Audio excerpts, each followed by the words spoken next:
Sifuna, I'll start with you. Has ODM joined the government? No, ODM has not joined government. And Trevor, I want to thank all the Kenyans across the world who have reached out to me to try and understand what is going on. I want to just say that, first of all, as the Secretary General of ODM, I sit in all organs of the party. And that as SG of ODM, I am the spokesperson of all of those organs of the party. Kenyans at this particular moment in time, they just want someone to level with them and tell them the truth.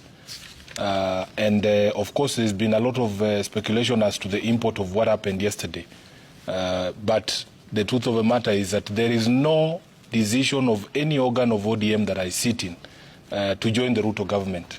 In fact, ever since the meeting at KICC, where the first product of the NADCO conversation was being birthed, the signature on the IEBC Act, I think there has been a deliberate effort to misrepresent the position of the party, especially in the print media.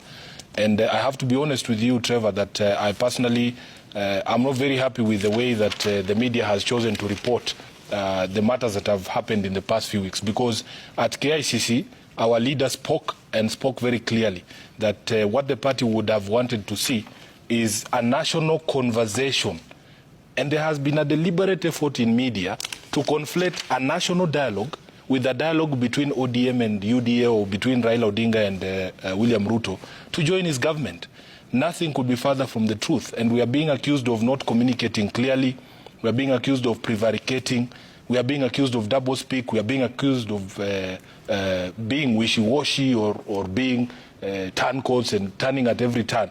But I have been very clear as SG of ODM. If you look at the communication that has come from the party, from the decision or the communication at KICC during the signature of the IEBC bill, Raila Odinga said that we as a party would welcome a national conversation to address the issues that have been raised by the Gen Zs, that have been raised by people that have bedeviled this country over a period of time.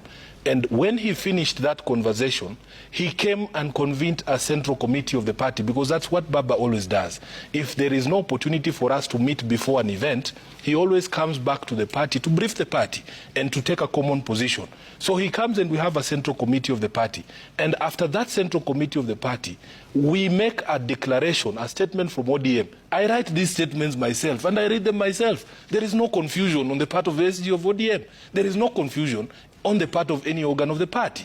We say that for us, the most important conversation is to have a dialogue amongst ourselves as Kenyans, not a table where it is ODM and UDA, but a table where all Kenyans are there. And I remember saying in that statement that we will go to any table as ODM to have a conversation about the issues that have arisen, the issues that have bedeviled this country for a long time. If it is tribalism, it is unemployment, it is all of those things, the quest for justice and social inclusion.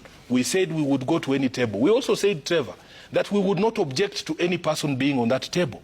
If we went to that meeting and we found the devil there, we would allow him to say his bit, because I also have things to say to the devil. If the devil asks me for a meeting, I will go to that meeting. I have things to say to the devil. You know, I need to tell him that scripture is clear. He will not win. It is clear that he's in a losing battle. He might as well give up already. And the Bible tells me that God himself, in the book of Job, has conversations with the devil. You cannot tell me there's a table that I cannot go to. So we make it very clear that we will not object. If we get to that table and we find Tom Ojienda there, I will not say I don't want to see Tom Ojienda there. Okay. I want to have a conversation with him. There is a second meeting, Trevor. This time, of the Central Committee, of the PG, of the National Executive Committee of ODM. Yeah. If you look at the ODM party constitution, it is the responsibility of the Secretary General, Sifuna, for this instance, to take the minutes of those meetings and to read the declarations of those meetings. On that particular day, I was actually supposed to be on a flight at 6 p.m. to Italy. There was a conversation I was going to Lake Como.